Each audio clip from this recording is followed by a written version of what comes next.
recommendations. I second the motion with this amendment. Can I do that? Sure. As long as she agrees with it. Thank you. I have to agree. No. Because you're looking to make the motion. I'd like at this time to invite the Smithfield Youth Council. We need a vote. You need to- Oh, I'm you sorry. need to vote. Need a vote to adopt the minutes. Yes. Yes. Yes. Yes. Yes. Vote passes. I'd like to now invite the Smithfield Youth Council, Emily and Jace, to do their presentation. I'm Jace Tuller. I'm Emily Hansen. So last month, January, we did January we did the triathlon, and we were able to help out with that, and it was super fun. And then what's coming up is we have the America 250 Art Show coming February 21st. We're gonna help set that up and take it down, and then way in the future, April 4th, we'll be helping with the Easter egg hunt, and we'll be filling those eggs at one of our meetings. And then we will also be doing a Capitol trip for exec and go down to the Capitol, and I think we will be talking to some senators there and other representatives for us. And I went last year and it was super cool and I learned so much, so that should be a good thing coming up in, I think, March. And then also I'm the secretary, so I do attendance, and we have had amazing attendance this year compared to other years. Awesome. Can you just review the date for the art show and the time for that again? Do you know that? What we have written is February 21st, and we'll be helping at 4:30 to 5:30, and then the next day, we'll take it down 7:30 to 8:30. Thank you. Very good. Thanks. Hey, one cool thing about you guys this year, you guys have more people in your group than we've had in many years. So you guys have an awesome group. Thanks. Thank you. Thanks, you guys. Yeah, awesome. Thank you. Moving on, discussion and possible vote on resolution 2026-01, a resolution amending the prevailing fee schedule of the city. I'll turn the time over to Brett Daniels. Oh, I'm sorry. We can switch. We'll switch the public comment around, so I'll have Brett go first. Sorry. Thank you.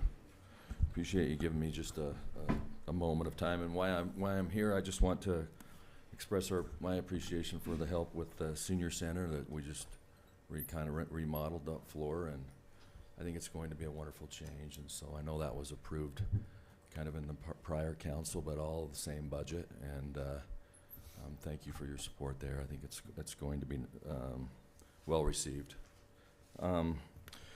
I've got a few items for the prevailing fee schedule. We're not changing any of the rec center passes this year. We're not changing any of our building rental rates or even our parks and sports fields rates, but we do have some individual things that we're changing, and most of it that we're changing is just because of costs.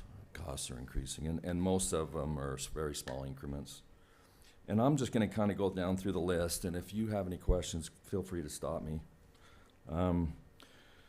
A few of these, like the youth hockey program, are just brand new, so those are the fees that we're proposing as we begin that new program. And then as you go down the list, the reversible jerseys, we use reversible jerseys for our basketball and all our soccer programs. All the rest of our sports, we just do t-shirts. Those are going up $2 just because our costs have gone up $2. So we don't make any money on the jerseys, it's just what our costs are. We try to keep those as low as possible, but that's about what we're paying to get those now. So the pricings you've got there are for each of those? So yeah, it's $15 for a reversible jersey now instead of $13, Okay. which it has been for the last several years. The other ones we can kind of combine, the prep league, the comp league, the adult basketball leagues. They are all kind of run the same way, even though the prep league was cheaper because we used to be able to use younger referees. It's not the case anymore. We use the same referees for our prep leagues as we do our adult leagues, as we do our comp leagues. And it's getting harder and harder to get the referees to come do games. And so and we're having to pay them more to get them to come. And so that's a small increase there, and that's a team fee. So when a team signs up, that's the amount that they would be paying. $425 would be across the board for all those team sports for basketball that sign up as a team. The dodgeball camp's just going up $5. Adult volleyball, same thing. Same thing with adult softball and our 2-pitch softball. It's just getting more expensive to get umpires there. And the cost of materials to maintain the infield. We actually just finished a $250,000 irrigation system that we're excited about. It was paid for through grant money that I think is really going to help us this year, so we're excited about that. But those fees will just be going up $25 a piece. And then for the runs, they're mostly $1 a piece, mostly just because of expenses. It's cost us a little bit more for our chip timers, costs us a little bit more for the T-shirts and those kind of prizes that we give out. I'll skip over to the next page. Same thing, turkey trot, same thing as the health days, just going up about $1 a piece. For those rates, the family is going up $5 a piece. The indoor triathlon, that might be just a little bit confusing. It is new in the fact that those fees are for a relay. We're going to start having the possibility of doing a relay. We've run the tri for the last 5 or 6 years. Those fees are not changing. Those are $35 and $40, depending on when they sign up. That new fee, the $70 and $75, is if we've had some interest with people wanting to break it up. I don't want to come do the swim portion, but I want to do the spin bike portion or the running part. So we're going to try the relay option, and those are just new fees. Okay. The health days booth rentals are going up a little bit. We just kind of did comparisons to what we're seeing around the valley, and that's about average as far as what we're seeing there. We have been I get probably once a week getting phone calls from people wanting to set up a food booth somewhere, whether it's down in the Blue Sox field or whether it's at our softball diamonds or any of our special events. Well, our special events, we have that booth rental, but we just had one yesterday where a cookie company wanted to come in and rent space, and they have to go through the process of getting a special use permit and also show us proof of their business license. But we didn't really have a fee for that. So that's just a new fee that we have. And so if we get a phone call from somebody wanting to set up, if they want to go through the process, and we just charge them $50, and that's a daily rate. Okay. Those bottom ones are just new programs that we started or are starting. We started some of them this summer that we need to get on the prevailing fee schedule. And those are just the price of doing those. The Lego camp, the science camp, those are 6 of about 50 camps that we do during the summer. They're just new ones. So that's what I'm proposing, that we raise those prevailing fee schedules for the rec part of it. Do you have any questions? Brett, on the relay fees, is that individual fees or is that just for the whole group? That's for the whole group. Okay. And you can sign up either 2 or you can sign up 3, but that's the same split price. The cost or whatever. Yeah. Okay. Okay. You're feeling comfortable with the revenue you're getting balanced against your costs? Like that just continues to go well, and you feel like I think so. Running a strong rec center, yes? Yeah, I think so. I mean, our revenues every year continue to increase. We have some concerns with some new competition. It's kind of moving in down on the Hyde Parkway with some new indoor facilities and gyms. We're not sure how that's going to affect us, but we continue to be doing quite well as far as the rec center goes. And our outside programs. Our parks are busier than ever, and so are our programs. So every year it seems to increase that way. So, and it needs to keep up with the costs. Yeah, how are you feeling in terms of capacity for managing all of the different leagues and events and outdoor spaces? Yeah. Are you feeling like you're starting to push up against capacity, or are we still doing okay? Or Yeah, that's a good question. Yeah, we're about reaching it. I think as far as outdoor space, we're doing pretty good. We need another baseball field, another little league field, but we're doing okay as far as our softball, our football field, and the rest of the baseball fields, our soccer fields. We're doing pretty good. We do use on a given Saturday, we're using not only the 4 gyms at the rec center, but we're also using the youth center, the civic center, and we're renting schools So we've got 7 gyms going on Saturdays from basically 8 in the morning till about 5 at night. So, yeah, we're reaching our capacity. We're feeling a squeeze a little bit. I think Skyview's feeling a little squeeze too, and we've talked about some, but it's kind of down the road about maybe some possibilities there. But we're grateful to have what we have. I'll put it that way. When I look around the state, when I tell people the amount of gyms that we have, they're pretty jealous. But we could use double that. We could. This shows that you're running some good programs and doing a great job. If you're getting a lot of people showing up, and everybody that I talk to enjoys one thing or another at the rec center or other locations. So appreciate what you're doing there, and you seem to always be pretty money conscious or budget conscious. You're not like trying to gouge people here with these changes, but so thank you for that. Appreciate it. Okay, Brad. Thank you. Brad, Thank you. real quick, these prices you're proposing, the prevailing fee schedule, that's competitive with other, when you compete against others, are they basically the same price, or what we do? Yeah, I mean, a lot of this stuff, we're the only ones in the valley that do. A lot, like the competitive basketball leagues. I think there's some schools that run those, like Ridgeline runs a competitive basketball league, but no other cities run one. The adult leagues, we're about the only game in the valley, really. Logan used to run some, but they don't run that. Oh, really? As far as basketball, as much. They do run some softball leagues, but our leagues are quite a bit bigger than theirs, and so our softball prices are probably at least the same, if not maybe slightly more. Okay. But we get those adult teams; they want to come here. Awesome. The youth stuff, we're really careful with the youth rec stuff, the stuff that we just want everybody to be able to participate in. We try to keep those costs as low as we possibly can. When it comes to competitive basketball, we charge a little bit more.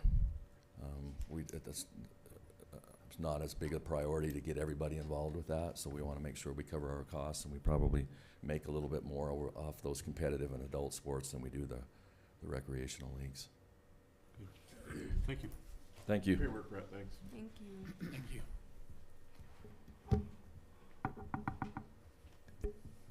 Any other questions?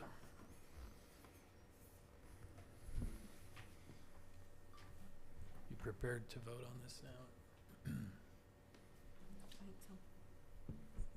I'd like to make a motion that we pass resolution 2026-01, resolution amending the prevailing fee schedule of the city. I'll second it. How do we vote? Jay? Yes.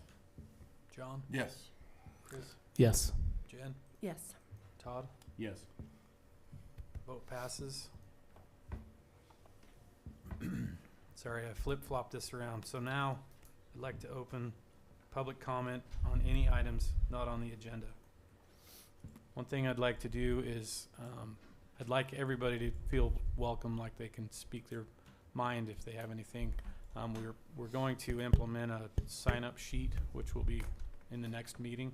So if you do have something you want to say, I'll have you sign up, just so we have an idea of need, volume, things like that. So I'd like to open public comment at 6:22 p.m. Thank you so much for your guys' time. My name's Lizette Vajegas. You guys are probably going to get bored of me, but I have great information for you guys. The last meeting, I heard a lot about that small town feeling. And I think we hear that a lot, that we want Smithfield to still have that small town feeling. And then I went, during the whole month, that has been on my mind. How do we work on that? How do we do this, right?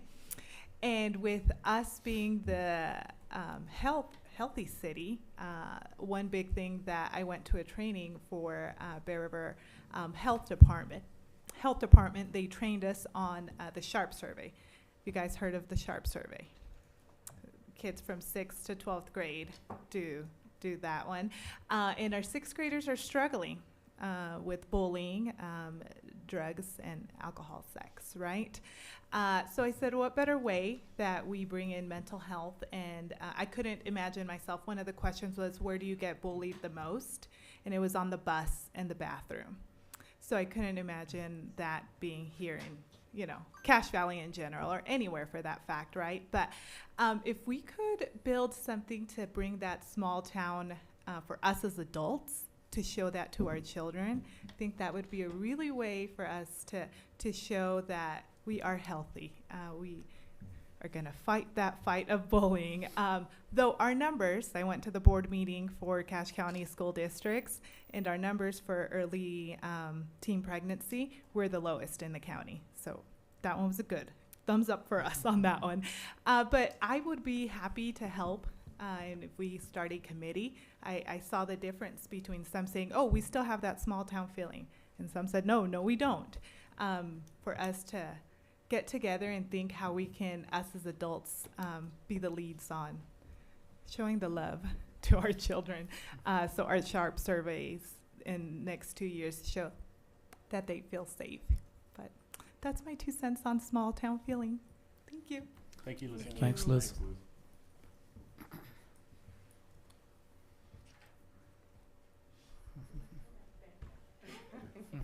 Everybody, I'm Lisa Schmuel, and I'm the chair for America 250. I hope that you can hear that. And Lizette helps me, and we have a lot of city council and our mayor and many community members that are helping us. And we love, and Brett, we have a lot of the rec center. Can you all hear that?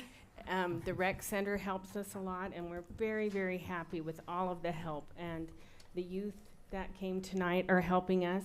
I just wanted to let you know that we have an art show coming up on February 21st, 5:30 to 7:30, that the schools have been notified so that they can participate in it. Please go back and when you're leaving and look at the art, some of the art that we have being presented there. We also have a Facebook page, an Instagram page, and we have a website that is formed now that is also hooked up to our Smithfield Rec website. So please, and we have a whole celebration of events every month, so please go and take one of those flyers out there. Lizette is helping us as well. We talk about the small town feel. We are trying to bring all of the town together. We have a Cinco de Mayo that we are doing. We're working with the parade. We're working with health days. We're working with many, many things. And so if you want to be involved, we would love it. Come up and approach us. Yes. Thank you. Thank you. Thanks, Lisa. The Delaware swim was a lot of fun, so. I didn't actually get in the pool, but. Should have been a Delaware polar plunge. Right. That would have been interesting.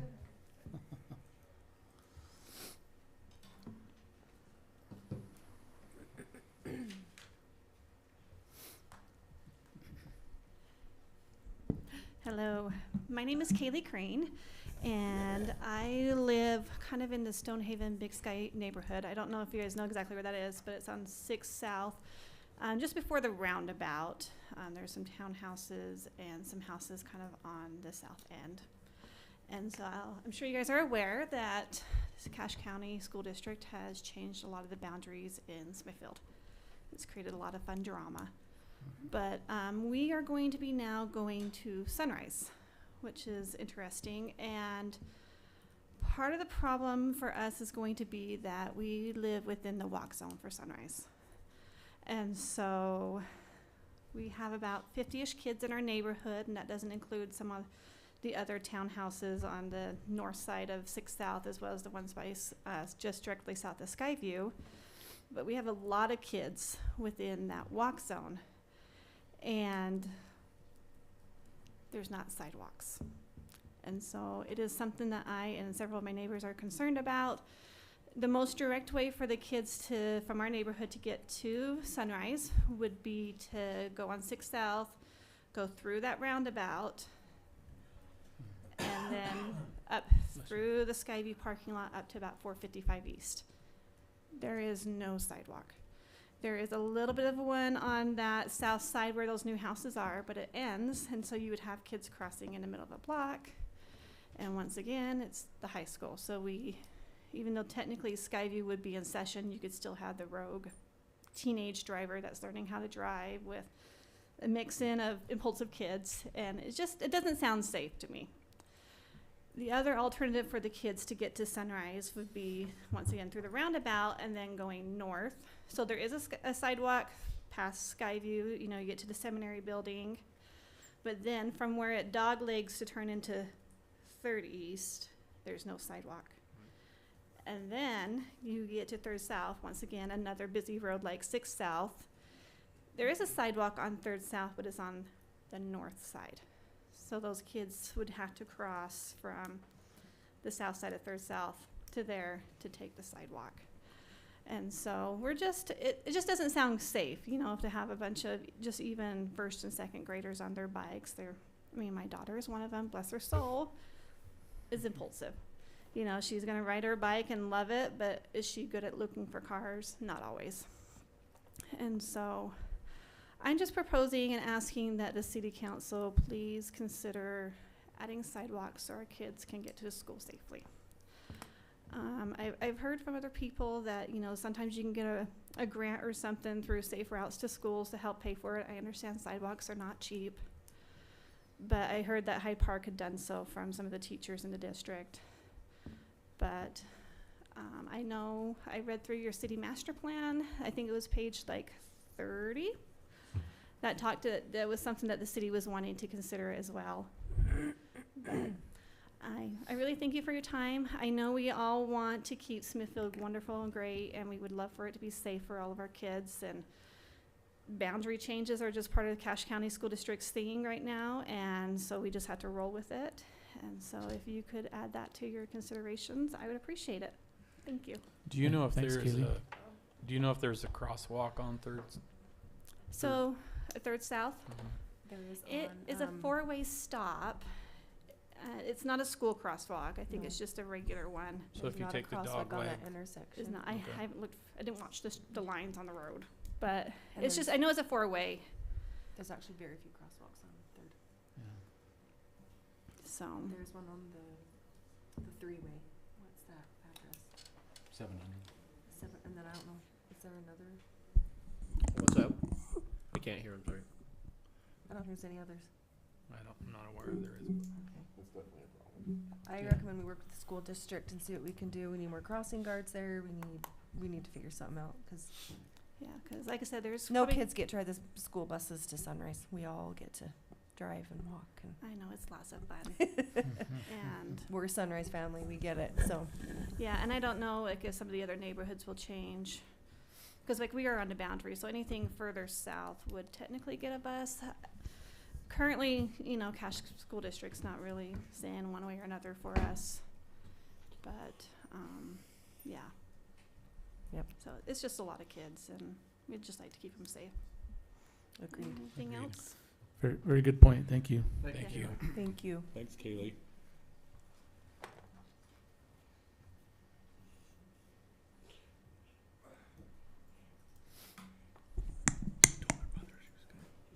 I figured if there was an open mic, I'd introduce myself. My name is Matthew James Affront. I'm new to Smithfield. I've been here for about a year.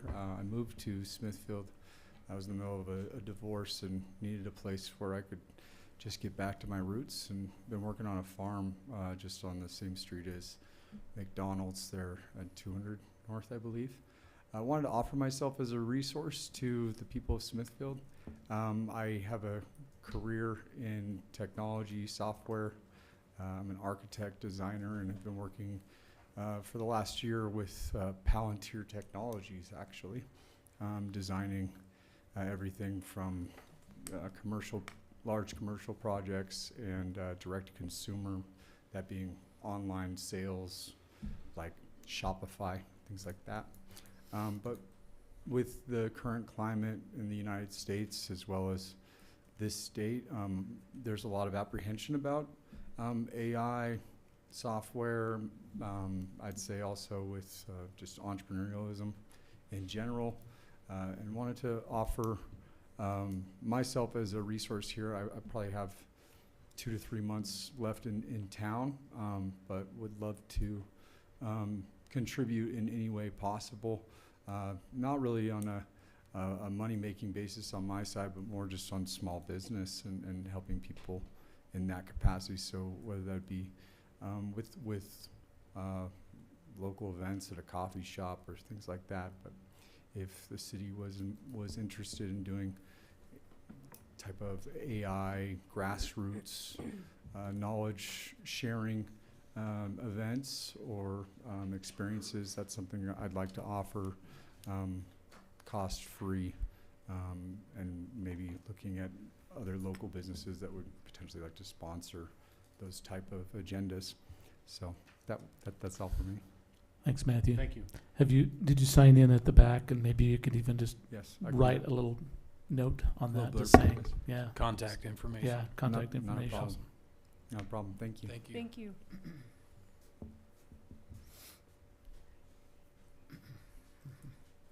Hi, my name is Mikkel Heckel. I also live in this neighborhood and just wanted to be a second voice for what Kaylee Crane was explaining. I have 3 children. One just turned 5, so I'm about to be in this new school age and moving forward. I have a 5-year-old, a 2-year-old, and a 3-month-old. And I just wanted to share, currently right now I hold a leadership role at my church where most of these children I see there really is in just our little block from around 800 South to 600 South, and then from 150 East to 200, well, I'd say 300 East, there really is about 50 to 60 kids alone. And I just know several of their parents personally that are very concerned about this because right now there's just hardly any way for not only just one parent, but both parents are working, and they really do rely currently on the bus, or in the future, if there's no bus, they really are going to have their kids be walking. And so I just wanted to share that because as much as we'd love to have a carpool system, there's just so many kids, and there's just not going to be enough availability, and a lot of these kids will be walking. So thank you for your concern. Thank you. Thank you so much.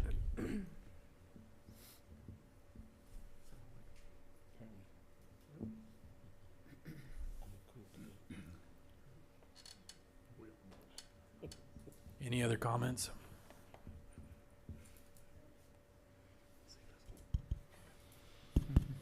My 2 cents on that is, if I know building a sidewalk is probably not something we're gonna do really soon, right? But I do Sorry, see. can you restate your name? Oh, Lizette Villegas, sorry, Lizette Villegas. If we could get some of the police officers that park at Summit, because sometimes we have 2 or 3 at Summit, maybe come and help these families to keep their kids feeling a little bit safe. We might not get the money off of them, people pulling them over for speeding, which people shouldn't be speeding, but Summit really does have 3 cops after school at pickup. And I go to Sunrise, and then nobody's at Sunrise. So maybe we're a safer school, but that might help these worried mommies while we figure out a sidewalk to have a couple police officers down there. That's it. Thanks, Liz. Thank you. Any other comments? I'd like to close the public comment section at 6:36. Moving on to agenda item 4, discussion of the general plan. Thank you, everyone that's provided feedback on that. We are aware of the typo. It's been fixed with the 1965 date. So thank you for people that are diligently looking at those things. So I'd like to turn the time over to Brian Carver and Quinn Dance from JUB Engineer.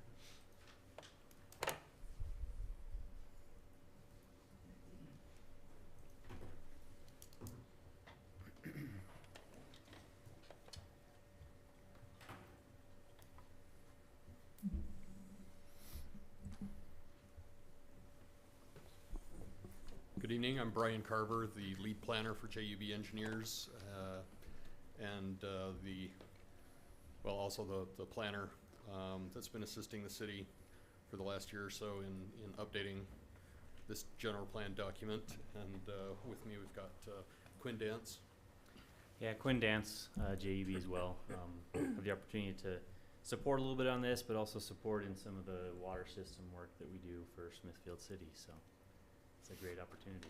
So I know there's been several meetings, several comments. I think our intent is just to kind of be here to continue to hear those, see what type of direction the council would like to go. I know Brian's been working through a few comments and things like that in this process, but as we go through this process, just want to give that opportunity at your direction of what would be our next steps and how to proceed down that road. We know it's a living document.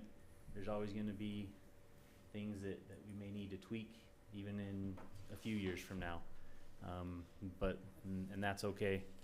But as we work through this process, it gives us the opportunity to kind of take a snapshot in time, I guess, which is hard to do. Can be very difficult to do, but hopefully this can do that, and then kind of take the next steps as we go through this process. So. Yeah, this document has already been reviewed by the Planning Commission and recommended for your review and approval. That was back in November. Since then, I've received a few additional comments from Councilmember Olson that we will work to make some corrections and changes to the document there. But at this point, we are really just interested in learning what the City Council thinks, has to say about the document. If you have any recommended changes, at this point, the content of the document is in your hands. You are the final arbiters on what this plan says, and so if you have any additional recommendations to us and to staff, we can make those incorporate them into the document and then prepare it for the next step, which would be an additional public hearing and public review and comment, and then you can decide whether to continue making changes or adopt it at that point. But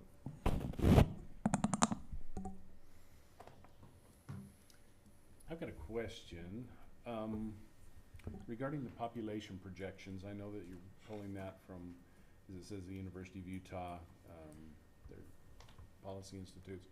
Just curious as to what you have witnessed as far as accuracy in the past, because I'm struggling with the further side of their projections, and I want to know what your experience has been, just to have another way, because you do this with other cities, and wanted to know whether their projections have been that accurate with that.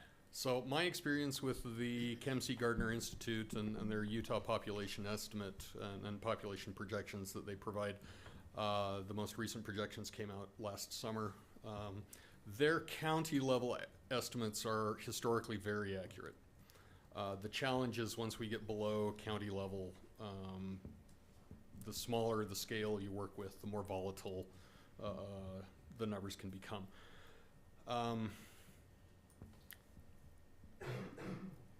I would put more confidence in the 10 to 15 year numbers than I would the 20 to 30 year numbers, simply because there are a lot of variables that come into play with municipal growth.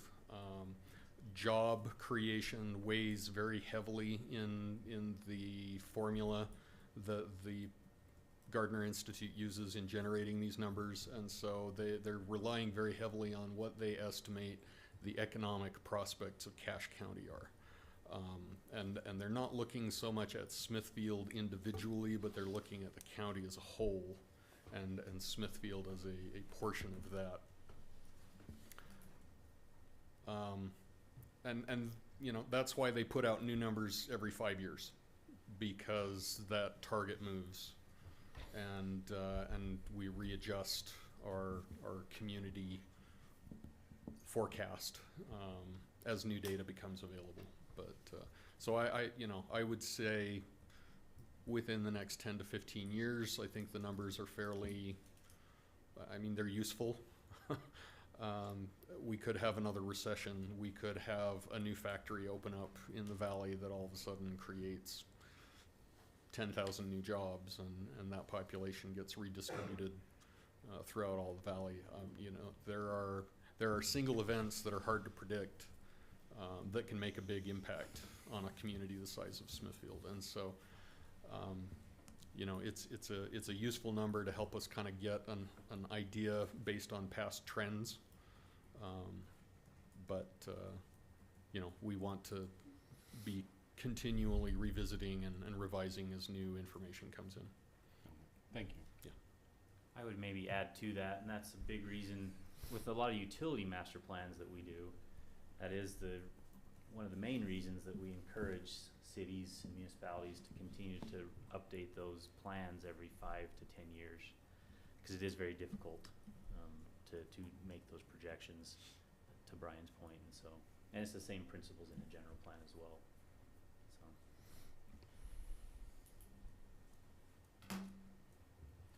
And if you don't like the numbers, I'm happy to consider an alternative, but we do like to try and find some sort of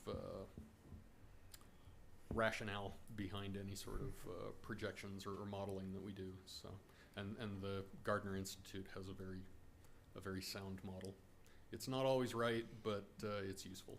So. Yeah, I take your point, Todd. It's hard to believe we're going to have negative growth 20 years from now. Like, that's just doesn't seem likely. Especially as we continue to see their projections for county increase. I would think that we would be on the leading or growing edge of that. So that was one of the things that concerned me. I guess I have a question for Justin, maybe, in terms of how important are those numbers in terms of future planning, growth, road development, sidewalk installation? How much do we look at those numbers in making those determinations?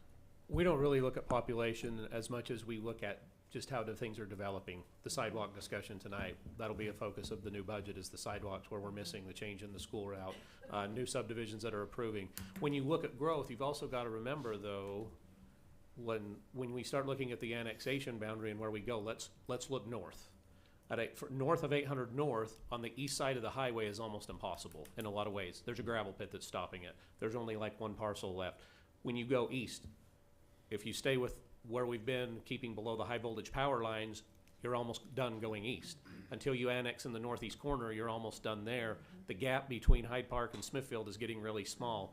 Is there going to be any housing allowed in the southwest corner, or is the housing going to continue to go in the northwest corner? So we're more not looking at population as we are units, development, rezones. Yes, is there a number that goes with those, 3.8 plus or minus per household? Yes, but we're more looking at roads, development, water models with their assistance than we are like at a population number. The population number doesn't tell us much as it does just simple development.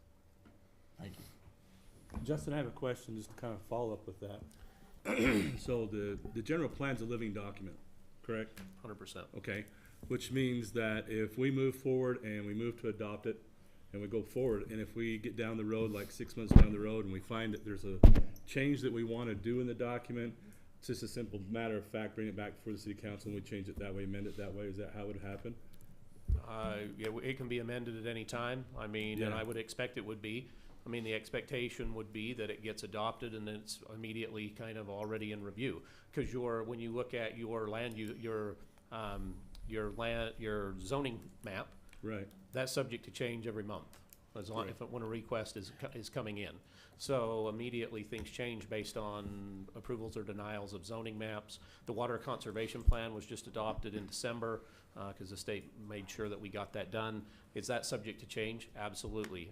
Moderate income housing is changing, is growing. So a lot of everything is moving and changing all at once. So I hate to say it, but the general plan will be out of date the day after it's adopted. Correct. People don't want to hear that, but it's almost kind of a fact because a rezone could come in the very next meeting that changes that.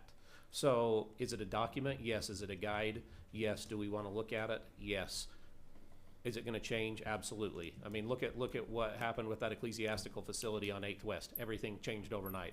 General Right. plan was totally out of date the day that was announced and the location was announced.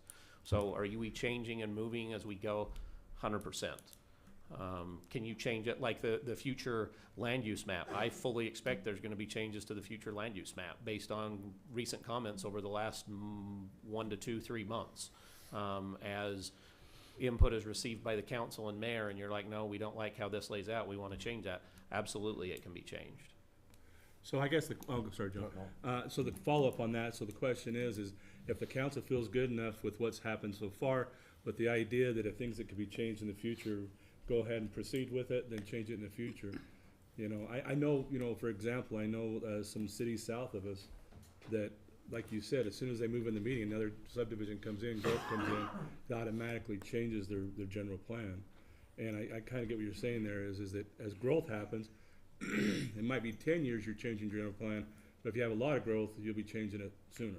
Is that a fair statement? Yeah, I mean, look at the annexation. We don't have any annexations proposed today, but that doesn't mean one doesn't come in next month that is X amount of acres and that the council and the planning commission choose to make changes there. So it's based on what we see today. Our old plan is really old. When you look online, I believe it was 2017, if I recall correctly. We would love to see from a staff, I think from a side, we would love to get something more up to date. You know, I'm thinking like, if the council feels somewhat reasonable where we're at, like in March, we would have a public hearing, get input from the residents about what they want to see there and swing it back in April. We would love to see that, knowing that things could change. We look at more like that future land use map and annexation map. Those things are the things that are going to change really quickly. Could be amended almost immediately. So it's up to you guys how you want to proceed, what you want to do there. But we're just like, the 2017 one that's in place is old. It just is. So what we probably is be more diligent in changing and keeping up to date and just waiting for 8 and 10 years. Yeah, I mean, and you also got to look to the amount of growth and stuff. Yes, we had a lot of growth, but there were certain factors in that made that explode a lot. You know, there were some projects approved. We haven't had, you know, there was like back-to-back master plan communities that were approved. Haven't had a request for one of those for, boy, I would have to look, I want to say 2 years. Yeah. But a lot of that reason has to do with those projects are really big. You know, they're 50, 100 acres. Their build out is a decade, not a year. Correct. You know, neighborhood nonprofit, they got theirs approved. They build little groups of 8 typically, maybe 12, but 16 units a year. 16 units on 100 acres takes a long time. And that's already set how that's going to develop over time. So, yeah, we would love to see this move to get something better. Population, you know, when you look at like 2025, the 15,540, we actually think that's pretty dang close. Like right now, based on when we polled, like I polled our number of utility accounts, you base that on, you know, kind of like a 3.8 plus or minus per household. I'm like, we know we're over 15, we feel that we're under 16. So we're like, we think that 15,540 is right there. Where it's going. So yes, you can make changes. We fully expect there to be changes as that thing goes, and there's focuses by the council on what they want and the planning commission on what they want to change. Thank you. If I could contribute something, and you know, we don't want to make it seem like the general plan will be obsolete as soon as it's adopted. The plan itself. The map for zoning and for land use is important, but that's going to change. What is important about the plan is that it's a policy document, and the goals and objectives that you adopt in this plan should be the guiding principles that you are using in making decisions about how land use changes within the community. Those goals and objectives are the policies that you want to follow. The policies should continue year over year until certain objectives are met or certain outside factors change to where they are no longer pushing you in the direction that you want to go. At that point, you can get in, you know, and modify, change those policies, change those goals, and, you know, refocus your aim in a different direction. So it's those guiding principles within the document that are going to help you the most over the next, you know, 3 to 4 to 5 years.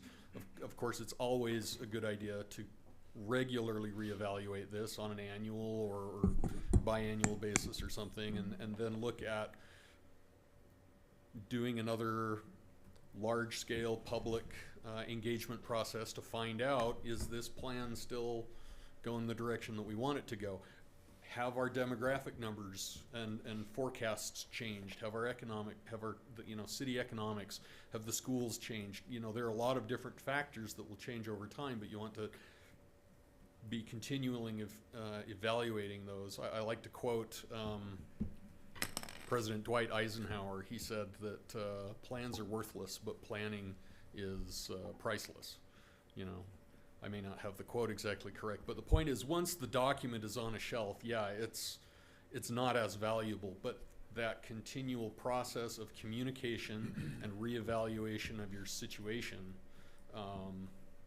that's the important part, and that's what the plan provides you with, is those guiding principles to help you as you're making those decisions. Thank you. So Justin, a couple questions for you.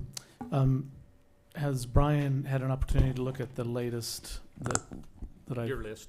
Uh-huh. Yes, he has. Okay. They have All it right. in hand. I'd be happy to respond to that. Yeah. Okay. Yeah. I didn't know how much we wanted to talk about that tonight. I don't want to waste a lot of time if they're pretty straightforward things, you know what I mean? But there were a few things that kind of stood out.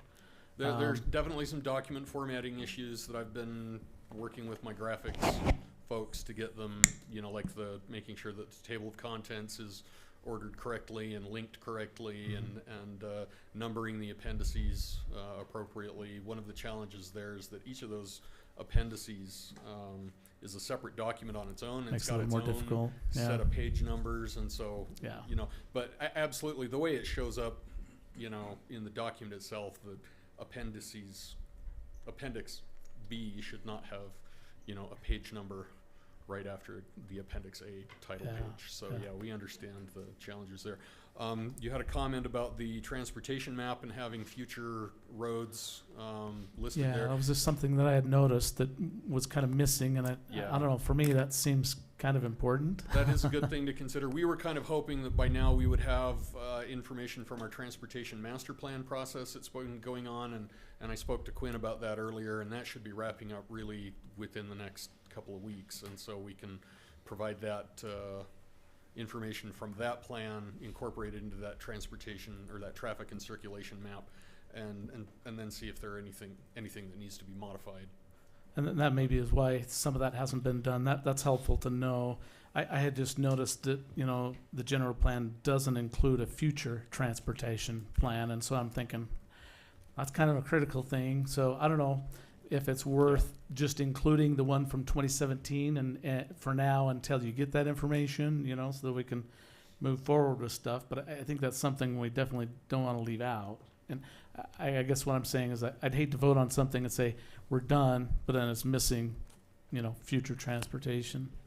Well, I mean, at the very least, I agree, Chris, that, the CMPO has maps and future traffic corridors built into it, and it makes sense that we would at least adopt that Smithfield portion of it into our plan. Yeah, and I think If some of nothing that else, is right? already in the 2017 version. And then Yeah. I appreciate that comment, because that CMPO map and stuff, those are actually in that transportation master plan document. The one thing we want to be cautious of is to not duplicate too much out of that, just because it does make for, if something's slightly different, then what overrides, what dictates. And obviously we'll definitely match everything up for the most part, but the general plan and the transportation section is really going to be a really brief summary of transportation items. Your detailed information will definitely be found in that transportation master plan, is how we would kind of encourage you to go. I can understand 100% the idea of a map to kind of correlate the two together and to meet those requirements, because it is a nice thing to have where you can just go to one spot and just get a glance. And we can definitely accommodate that. Especially where we're trying to bulk up our infrastructure and trying to look forward for some of that. I think that's pretty important. So. And this, just briefly, I know this isn't probably necessarily part of it. Like he said, the transportation master plan's come a long way. We've got final review right now on that. And that we'll discuss that a lot with staff to make sure everything's included from what they understand and the usage there. And it goes into a lot more detail of, okay, how wide is this street and what's the typical section and all those types of things. It does has traffic counts throughout of things throughout the city, and so we can do some summary and some basic mapping in the general plan, but a lot of those details will be in that other document. So Quinn, Brian, question on that with what you see with others. Would it be just more appropriate to just reference that plan rather than be redundant? I honestly would recommend that, more of a reference. I know personally, I don't want to duplicate too much because it does become confusing at times for people. And I've tried to do that. There are cities that do like more information in their general plan related to transportation or water or parks, any of those really. I personally do encourage cities to limit what they duplicate, and if you can, just reference it. That's obviously up to the council and the mayor and things, but I just don't like to duplicate in case of errors, potentially. Or if people go to one spot and say, well, I found this here, where's the rest of it? And it's, I do like it all in one spot, which in my opinion would be the transportation master plan. So I don't know if you think differently, but I would agree, with the exception that there are a few elements of the it's called traffic and circulation plan that are required by state law that need to be incorporated into the general plan, and that map is one of the things.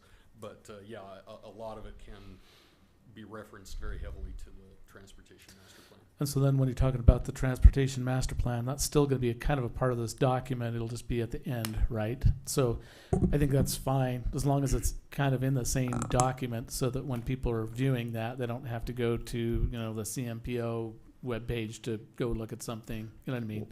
No, Make it as easy as possible for. It won't be part of this. It will be a separate all by itself. it is a standalone document if that's what you're asking.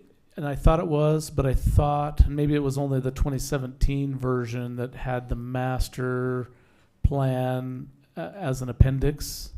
So I don't know. This document would add probably what, Quinn, 50 plus pages to it if we included the whole transportation plan. Yes. It's a lot. Yes. It's Okay. a standalone. Okay. I think what you might be, I believe the current one, I think that did get included, but that's partly, I think, because it did come quite a bit after, I want to say. Can't remember for sure on the 17. Maybe it was before through there, but it is a standalone document. You could include it as an appendix. I think it would add a lot of pages to your general plan. Or even some kind of a hyperlink if it's going to stay, in a certain location where people can click on it and get to it easily, I think would be valuable. That would be our plan, yeah. Reference it in Yeah. the regular document. It says for master plan, go here. Yep. And name it, you know what I mean? Yeah. That way somebody's looking through, oh, there is a master plan for that. I think, I agree with that for sure. In fact, that would be perfectly laid out with how we have it on the website now. And you said something that was very important to remember. A master plan is not a general plan. Yeah. They're two very separate things. One's far more detailed and far more required. One is required but doesn't have to be abided by. One is also far more flexible. And the general plan should be objectives and goals. Policies and code are set based on that general plan and not in the general plan.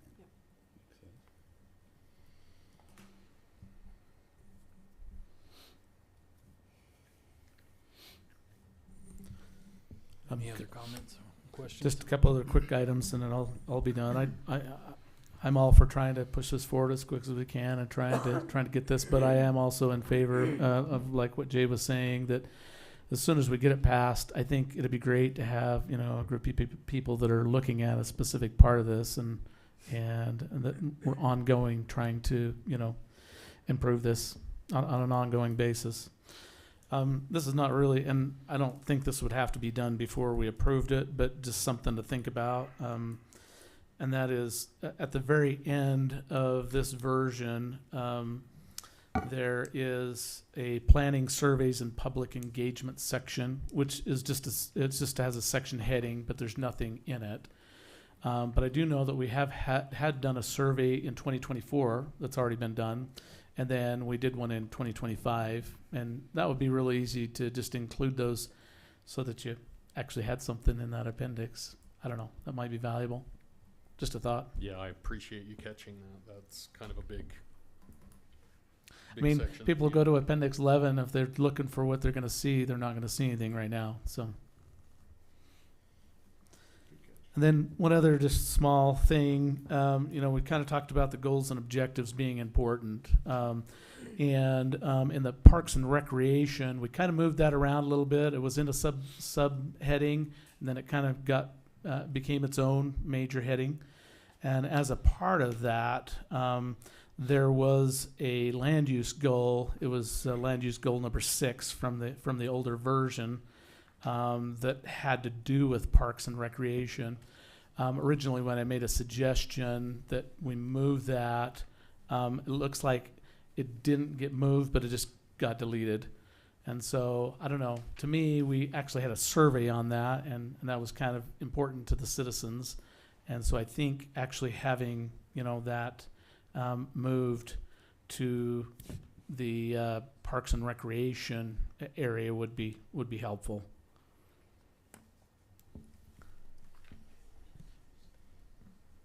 Don't know about your thoughts on that, or if you've. No, I thought, we'll get that reinstated that language, and I'm not sure why that disappeared. But.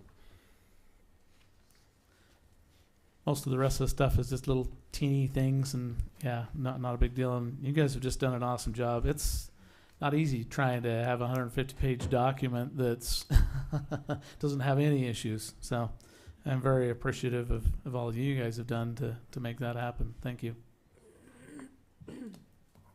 Yeah, and I would just add to it, I know I haven't been as heavily involved in the steering committee work and the things that have happened. That's what Brian and Allison, our other planner, have been working on, but I hear it from the sidelines, and there's a lot of work that goes into it and a lot of outreach, so we appreciate everyone's input. Yeah, we definitely wouldn't want to do it without you, so. But yeah, at this point, if you have any additional modifications that you would like to see, if you could get those to Justin, he can get those to us in the next couple of weeks, and we can prepare a new draft for you to review, and then we can decide if it's ready to go to public comment. Thank you. Thanks, Brian. Appreciate it. Thank you. Thank you.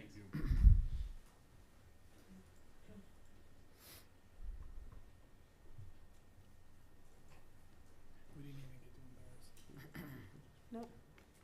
Bye. Bye, Teacher's Quorum. Before we move away from this, I asked you a question earlier today, Justin. I think it might be good just for general knowledge for everybody as we're looking at space as we're moving out into agricultural. I'll restate that and please correct me if I'm wrong. I was looking across through some different properties and found a property that was labeled as A10, and yet the piece of property was far smaller than 10 acres. And so I was a little trying to determine how something was A10 when it didn't meet what we would think of as a standard qualifier for A10. But I learned through Justin's help that when we have property that becomes annexed in that is agricultural, that regardless of what its size or what its current circumstance is, if it is agricultural to begin with, that it comes in as an A10. Am I stating that correctly? Everything, no matter what's on it, comes in as an A10 default, and then would have to be rezoned. So it doesn't matter if it has a house on it, if it's in any way annexed, however it comes in by default is A10 agricultural 10 acre. So it doesn't even have to be agricultural to begin with? No. Okay. And that's per our municipal code. Okay. That was something I was not aware of until I asked that, so I thought it might be good for all of us to be aware of that. Yeah, definitely good information. Thanks. Just as a thought, what's our timeline? We're gonna keep moving on this, that we Will we have something in March, like a draft, or that we can? Well, maybe I move would- April? Our What goal you would be thinking? to have the public hearing in March. Okay, And then based on what comments you have in that, possibly bring it back, well, I would like to bring it back in April. If things went really well, it would be March, April. so what do you need from us, just a nod or? No, like, what we wanna do is get it out. They'll do, JUB will make those final changes, we'll get it back out to you. And if you guys are like, yeah, we feel good about taking it to the public hearing, we'll take it to the public hearing. If you're like, no, it's not lining up, or that we have, anyway. The plan would be that at the March meeting, we would have a public hearing only, but there would not be a vote at the March meeting. Okay, thank you. That would be for you to just solicit comments only. Thank you for that clarification. Any other comments?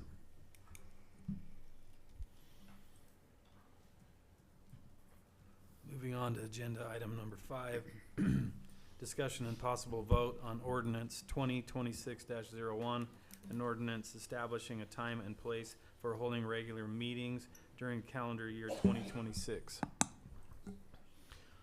So typically, we adopt this in December of January each year with some different changes. We're just getting around. We have also changed some meeting times.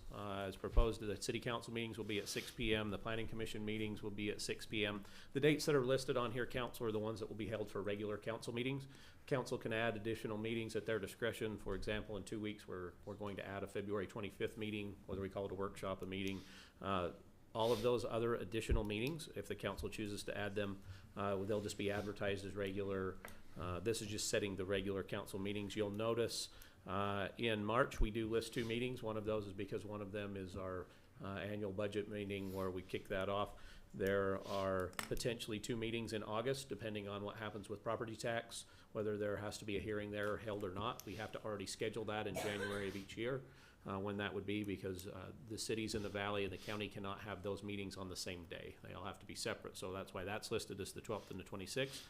November is not the second Wednesday, because that would fall on Veterans Day, so we moved that up 1 week to November 4th to avoid Veterans Day. But right now, council, we're just asking this so that we can update our code, so if people want to see when our meetings are, they'll see them. But like I say, we already know there's going to be some additional meetings. We will just advertise those once they're confirmed as we trudge forward with those.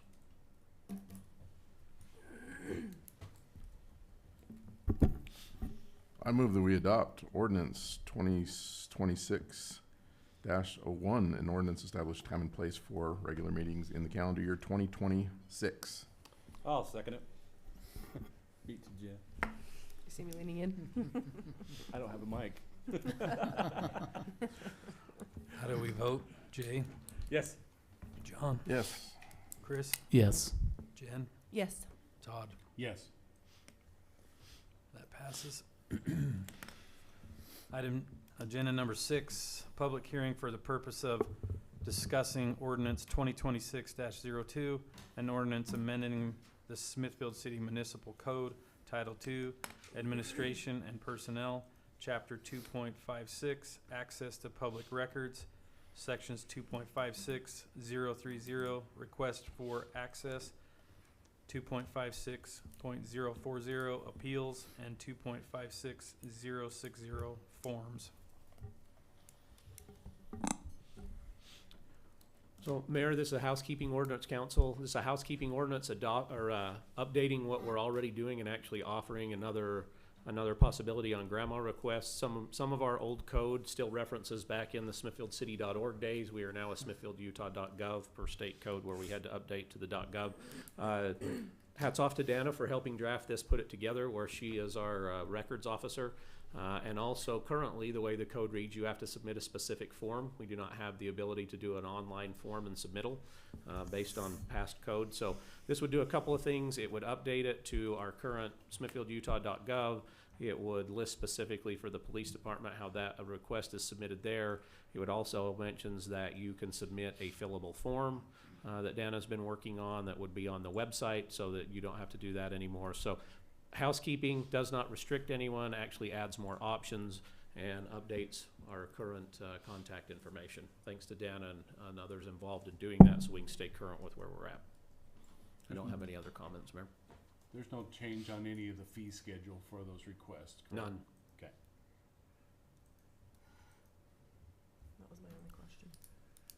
I like it.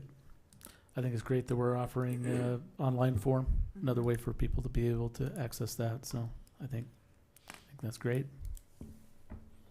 Thanks, Dana, for finding that stuff.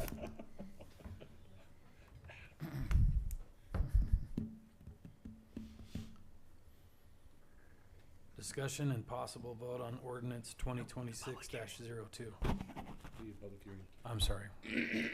Public hearing is now open for discussion of this at 7:14 p.m.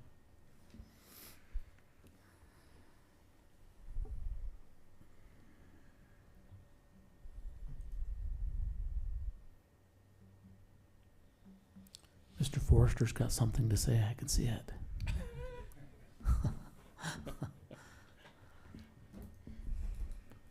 If there are no comments, we'll close the public comment hearing section. 7:14 p.m. Item number 7, discussion and possible vote on ordinance 2026-02.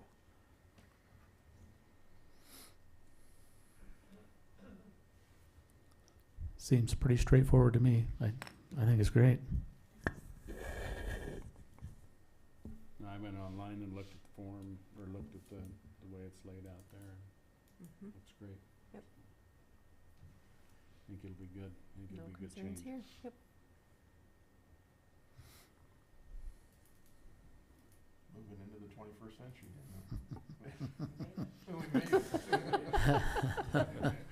She's gonna drag us in here whether we like it or not.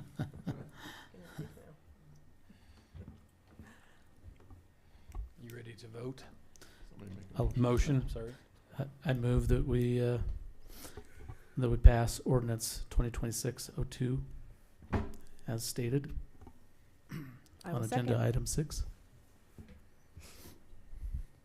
For clarity, I will second. Way to beat Jay, Jen. Good job. I'm used to trying to beat Wade. That's why I feel the chair. That is kind It of must be the Wade's chair. spot. I So don't know. people are jumping the gun over on the left side. I feel it. The white chair. How do you vote? Jay? Yes. John? Yes. Chris? Yes. Jen? Yes. Todd? Yes. Motion passes. Next item on the agenda, number 8, the city manager report. Just a few items, council.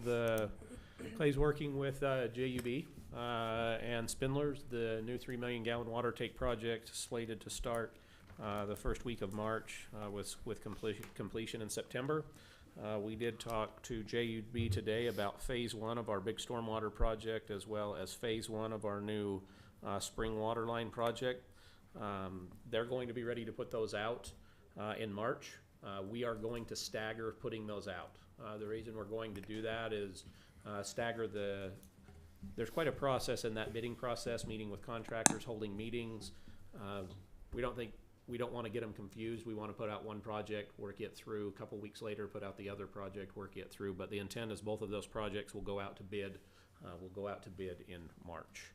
The senior center remodel, we're way happy, I think, with how that turned out, thanks to Brett and Public Works and those involved. The flooring's very nice. We have new tables, new chairs, some new LED lighting. We're working to get the ceiling tiles replaced. They come in little groups of like 50 to 100 at a time, so we have some really nasty ones still up there. We have some really nice ones. That project's coming along. The seniors held their first meeting with the new flooring and stuff yesterday. They only complained a little bit, so we were pretty happy overall. I heard there was a great talk given. Oh, yeah, I heard there was great Best PR. speaker they've had. There was a sitting ovation for the speaker. Let me tell you, they were rocking the house. They did have a full house. I don't comment on the speaker. He's not very good. He talked way too much. We know that. Yeah, he did. The city office will be closed on Monday in observance of President's Day.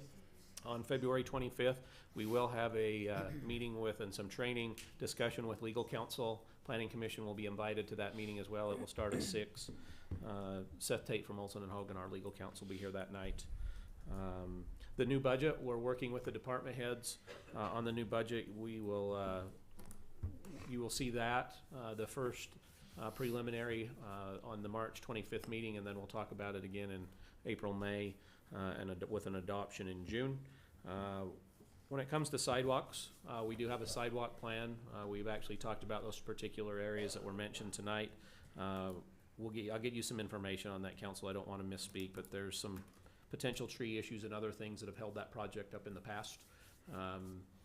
Because the second the city manager mentions he wants to cut down and remove a tree to install a sidewalk, you guys start getting phone calls and emails. But trees, we had to decide between trees and sidewalks, which one's more important. So we'll have that discussion on some of those areas at a later date. But we definitely looked at those, considered those. We have a lot of sidewalks to know where we would love to complete.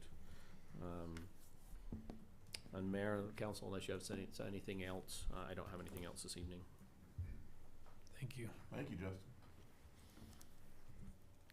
Item agenda number 9, council member and mayor reports. Who's on the hot seat first? I'll start. Pick your poison. I will start. Let's go with Todd. Just a couple of real quick items. We have not met yet this month as a tree committee, still working on going through, making some final changes that they would like to be able to put into the, or revise, clarify in the code just a little bit. And we will be discussing that next week. We have that meeting next Tuesday evening. But a real quick shout out to the library and the fact that they made some trees available. Much appreciated. I think that's great. I hope that we had some takers on that, and that's great. Hopefully people can get them in the ground and they don't get killed by strange weather, but we don't know if we're done with that yet. As far as the Historical Society, continuing to have good progress over at the Rock Store. By good progress, it doesn't necessarily mean fast, but it is consistent. They've done a lot of the caulking work on the upper crown molding, which is beyond anybody's expectation of how difficult that probably was going to be. They have mastered filling gaps from 0.01 inches to 2.91 inches due to the oldness of the building, but they are making progress. Jeff was just here this evening with a sample of the paint color that they're going to use for the ceiling in the main room, which is going to be awesome. I think that's going to look really nice. So continuing to have good progress there, so happy with that, and hope that the good weather keeps holding out for them. If it can snow everywhere else, but around that building will be good. So that's all I've got, Mayor. Thank you. Jen? Me next. Okay. We've already had our update on the seniors, so I'm not gonna keep milling that now. The Arts Council canceled their meeting this month. They didn't have anything pressing, so they just canceled the meeting this month. We will meet next month, and we'll start talking about summer concerts, which we're trying something new this year. They're moving the concerts to just having them in June, Fridays or Saturdays in June, and then being done, just because summer gets busy and people leave. We're just gonna see if maybe we can get better attendance to those. And then we'll discuss more health days, things like the Chalk Art Festival. The Health Days pageant is March 7th at 7 p.m. at the Skyview Auditorium. Everyone make note of that. The committee wanted me to make sure that you guys knew when it was and make sure that you guys are able to come and that you are welcome, and they would love to see everybody there. I am excited this year in particular for a couple of reasons. First, we've had 25 applicants, which is more than we've ever had. So it's making it, the one-day event be a little bit tricky. So we're kind of toying with the idea of having it be a 2-day event, so we would have the workshops be the day before. So I might need to utilize a city building the day before and just do some workshops. Along those lines, we are still incorporating the Empowered Women theme that we've always had, but we're also using the America 250. So we're decorating in red, white, and blue. We're having questions red, white, and blue. One thought that I had was using some veterans as the escorts instead of high school boys, which has been previously done. And then we also would like a veteran or active military to come speak to the girls in the workshop. I am learning that a lot of these groups are having training on that weekend, so I'm having a difficult time finding active military or veterans. So if anybody has connections to somebody that would be willing to help with us, that would be very helpful. I was going to get in touch with Phil Redlinger, who lives in Smithfield and it does the VA for Cache Valley, so I was going to talk to him. But if anyone has any leads, I would appreciate it. It's coming together so nicely. It's just going to be so great. We've had a couple new committee members join us because we need all the help. It's like anything else, as it grows, you need more help. So, and our chair people have been in for a couple years, so we're trying to get things established so that when they're ready to move on, we've got things in line so the next people in line can have something to work with. I'm trying to think. I think that's everything. Thank you. Thanks, Jen. As the youth council already had an opportunity to tell us a little bit about the triathlon, Emily and Jace came up and talked about that. I had an opportunity to be there with them, and it was kind of fun volunteering. Got a chance to say hi to Brett, and he was meandering around. You weren't doing the triathlon, but there were quite a few people. And so one of the things that these youth have an opportunity to do, and it's fun to see the leadership abilities. Some of them who've been there for a couple of years kind of get tasked with being the people who organize and kind of move the different groups around to their different stations. And it was fun to see these youth taking that to heart and doing a great job. One of the things that we got to do when we were volunteering was to count the laps for the swimmers and for the runners. And so we were doing that, and I thought I was doing it faithfully, but one of the youth leaders came up to a couple of us and said, you know, you can cheer them on. And I'm like, I hadn't even thought about that. I was so worried about counting the laps, making sure I was getting that right. So we started cheering them on, and it was really quite interesting to see because all of a sudden you just saw these people running around, and there were a few who, like, you know, it was hard. I would have a hard time doing this triathlon. There were some of them who you could tell that when they got around to us, they started running, and then they'd get around to the other side, and maybe they'd walk for a little bit. But because we were cheering them on, they actually got a faster speed on their laps. But it was a lot of fun to be involved with that, and I just appreciate the rec center and how organized they are, and the opportunity for the youth council to have some leadership opportunities there. I'll also be going with them on Friday, February 27th to the Capitol. We've got it scheduled to do a little tour with Mike Peterson and Chris Wilson and kind of see some of the bills that are being sponsored. So that'll be a lot of fun. A lot of the youth committee always comment on that later on after it, that it's a great opportunity. So, and then obviously they're going to be helping out with the Easter egg hunt on the April 4th, and that's always a big thing. I don't know if you've ever tried to stuff 100,000 Easter eggs, but it takes a little while. But anyways, and it was fun to get a chance to actually see the changes that were made at the senior center. Definitely Justin was the life of the party. He kept Ruth Swanner unsure about what he was going to say next. And Ruth made sure that he followed the list and answered every single question that they had on the list. And he answered even more than that. But it was a lot of fun. They're a great group there. And they're very interested in knowing what's going on in the city. And Justin did a great job of letting them know about that information. Hopefully in the future, something we can do there would be to get them access to maybe printed newsletters. There's some of them who don't have email or are not ever going to use that. They're That'd getting be fun to copies of see the that. 3 things every month. Are they? Oh, awesome. There's Yeah. a compilation that goes out to them every month cool, with the, cool. the I didn't 3 know things that. for the whole month. So that's how they get their updates. Oh, yeah, that's awesome. Amazing. See, I'm learning things too. So that's all I've got. Thank you. Great stuff happening. In terms of the Trails Committee, a few weeks ago in the 3 things notice, I invited comments and suggestions for trails and parks ideas. I got 33 emails that I needed to answer and respond to, so that kept me busy for the last few weeks. Great ideas, just great ideas. And in fact, one neighborhood has formed a kind of a neighborhood advisory group, and they're going to all their neighbors and doing surveys and gathering neighborhood information to kind of jumpstart the process for the park design up on Crow Mountain. So that's really awesome. Those guys are fantastic.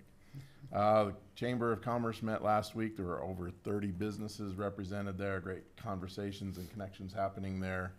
And of course, they're the ones that are working with the Youth Council on the Easter egg hunt on April 4th. So they're excited about that.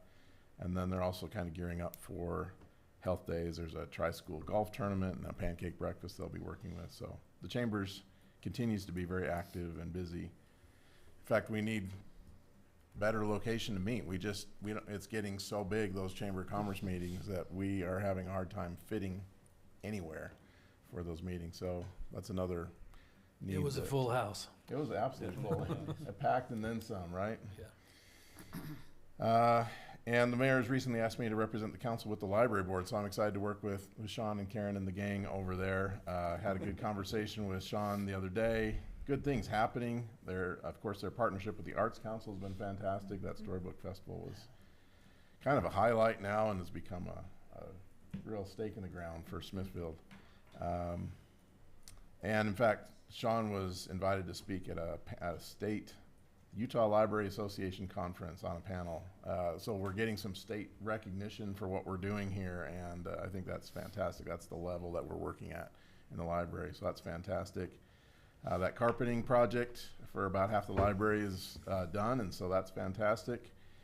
We're still working on a software migration project that's happening over the next few months, and the big news is that the library received a $10,000 Carnegie grant that's going to be really useful. They're still actually deciding what to spend that $10,000. We've got more than enough projects that they could go to. We want to make good use of that grant.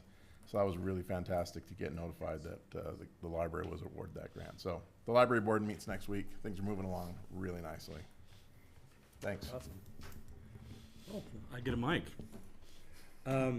Just a couple things on my end. The Cache County nominated and voted on Mayor Rudy and Mayor Miller from Hiram to be on their board of trustees for the county board of trustees. Hopefully we'll have some more information coming back. They're meeting tomorrow. So it's going to be, it's just moving along, but it's going to be some interesting stuff that's probably might affect us, what we're doing. On Monday, I had the opportunity, and Chief Allen invited me in to watch the swearing in of 2 new of his officers. And the thought hit me, wow, they're young. And you know, and they really are young, right out of the academy, Chief. And you know, it's interesting to think, you know, going back to my days and everything, and the awesome responsibility Chief Allen and his staff have to train these guys up and to get them out there and to be safe and keep us safe. And I think that it's really cool to watch that process happen, to get them on their career and get them moving down the road. And welcome aboard to them. So, hey, that's it, Mayor. Thank you. Well, I was going to share about the fire district, but everybody's doing such a good job. I don't have much to report. With that, I think we're going to move to, sorry, too many papers.